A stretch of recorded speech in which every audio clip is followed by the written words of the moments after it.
Morning students, I hope you all are fine. Now today we will start with a new topic of this chapter.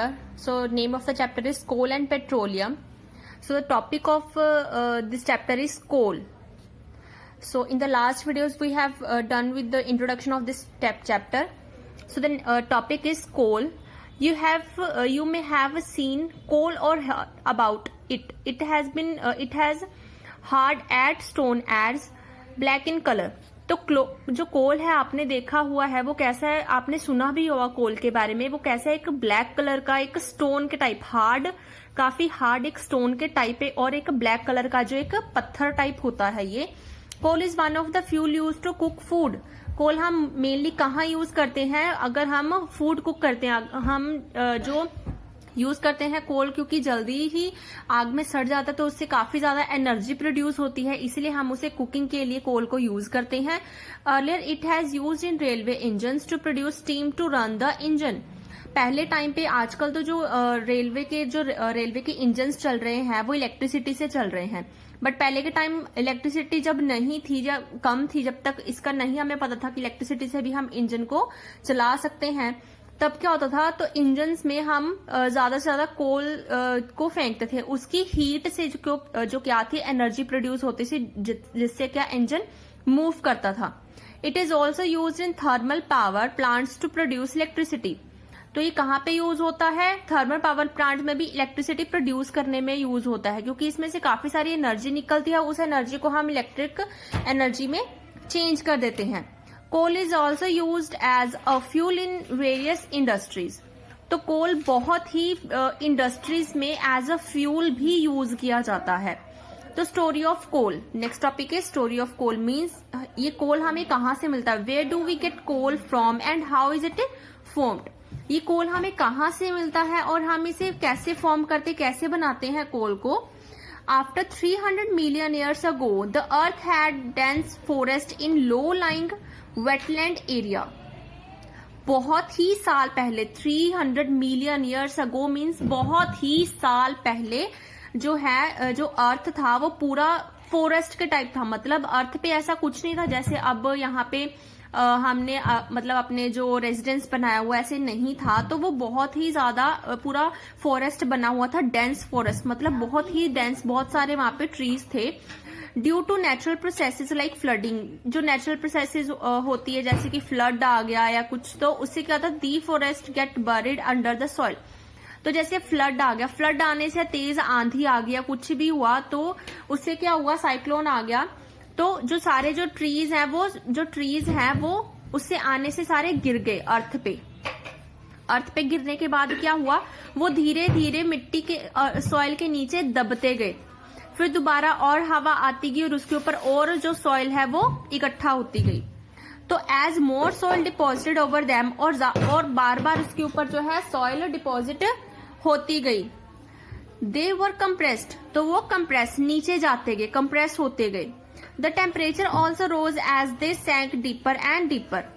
तो जो temperature है उनका और ज्यादा बढ़ता है, क्योंकि टेम्परेचर जो है हमारा नॉर्मल क्यों रहता है, क्योंकि यहाँ पे ट्रीज हैं, तो ट्रीज हमारे टेम्परेचर नॉर्मल करते हैं, बट सॉइल के अंदर तो बिल्कुल ही हवा क्रॉस नहीं होती, तो वहां पे टेम्परेचर हमेशा हाई ही होता है।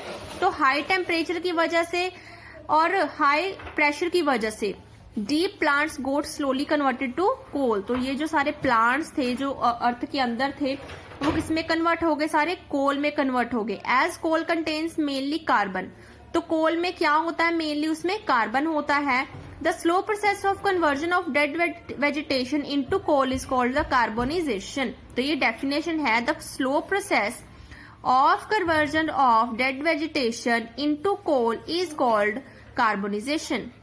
तो इसका मतलब क्या है, जो स्लो प्रोसेस है, क्योंकि काफी साल पहले की, मतलब बहुत ही साल पहले की ये बात है, तो धीरे धीरे क्या है वो कोल में चेंज हो रहे हैं। ऐसे तो नहीं कि अगर आज हमने सॉइल के नीचे कुछ कोई वेजिटेशन को दबाया है तो कल उस पे कोल चेंज हो जाएगा, कोल में कन्वर्ट हो जाएगा।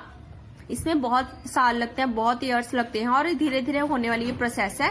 तो इस प्रोसेस को क्या करते हैं, कार्बोनाइजेशन कहते हैं।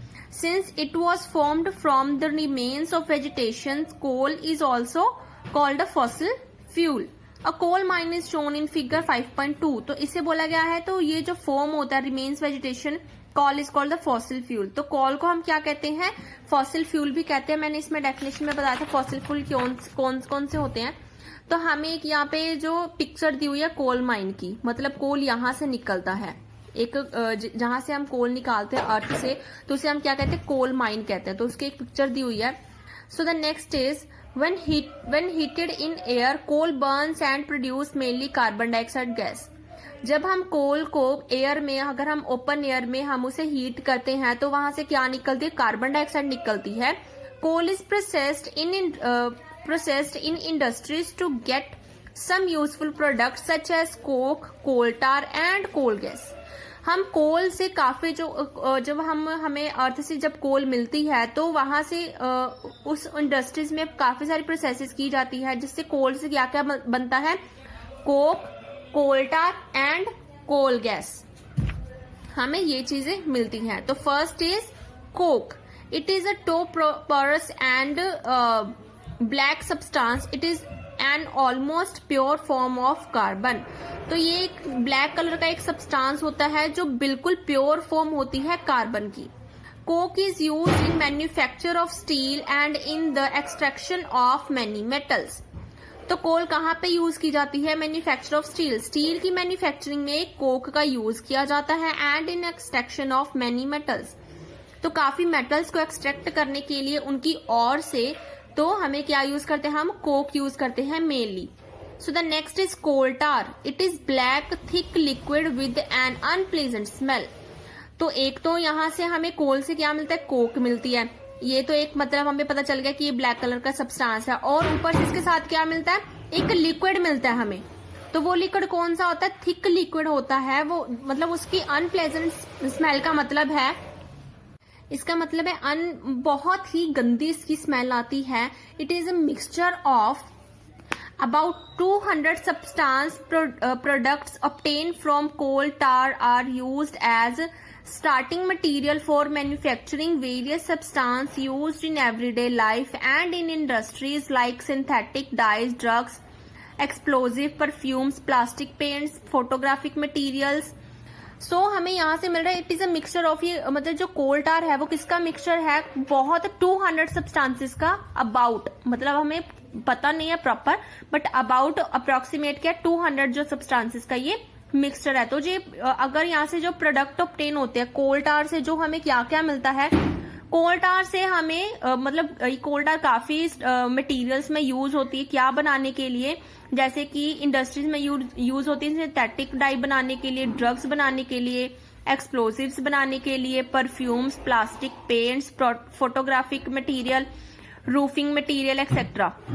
तो ये सब कहाँ से बन रहे हैं, इनमें जो मटेरियल यूज हो रहा है उनमें से एक है कोल टार, भी एक मटेरियल है जिसका ये प्रोडक्ट्स आते हैं। तो उसके बाद आगे interestingly, naphthalene balls use to repel moths and other insects are also obtained from coal tar। जो हम नेफ्थलीन बॉल्स हैं हमें जो मिलती है रिपेल करने के लिए मोथ को, जो मोथ होते हैं, एंड अदर इंसेक्ट को हम रिपेल मतलब उन्हें दूर करने के लिए जो हम बनाते हैं नेफ्थलीन बॉल्स बनाते हैं, वो भी हमें कहाँ से मिलती है, कोल टार से हमें वो मिलती है। These days bitumen, a petroleum product, is used in place of coal tar for melting the roads। तो आजकल क्या है, बिटुमेन यूज हो रहा है, ये भी एक पेट्रोलियम का प्रोडक्ट है, इज यूज इन द, कोल टार की जगह पे एक पेट्रोलियम का प्रोडक्ट है बिटुमेन, वो यूज हो रहा है मेल्टिंग द रोड्स, जो रोड्स को मेल्ट करते हैं। So students, I hope you understand this topic coal. So the next is coal gas.